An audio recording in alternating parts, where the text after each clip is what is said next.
মতামত থাকবে, কিন্তু আপনারা তো আমাদেরকে ফ্রাস্ট্রেটেড করে দিতে পারেন না। আমাদের সীমাবদ্ধতা থাকবে।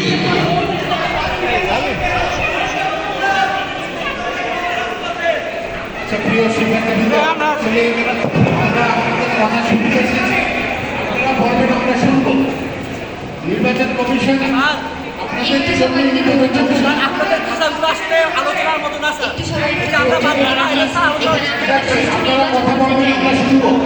আপনারা দয়া করে বসুন, এক এক করে প্লিজ আপনারা শিক্ষার্থী প্রতিনিধি, সবাই এখানে শিক্ষার্থী প্রতিনিধি, প্লিজ। স্যার একটা নির্বাচন কমিশন যখন বলে আমার কোনো দায় পড়ে নাই, আমার নিজেকে দায়বদ্ধতা নাই, সেই জায়গায় সেই নির্বাচন কমিশনকে আমি কিভাবে বিশ্বাস করতে পারি স্যার? তাদের সেই নির্বাচন থেকে উনি করে না, যে স্বার্থকে তারা উনি করে না, সেই জায়গায় স্যার আমরা এই নির্বাচন কমিশনকে কিভাবে বিশ্বাস করতে পারি স্যার? সেইখানে প্রধান নির্বাচন কমিশনার বলে যে আমার কোনো টাকা পড়ে নাই, আমার দায়বদ্ধতা টাকা পড়ে নাই, সেই জায়গায় সেই নির্বাচন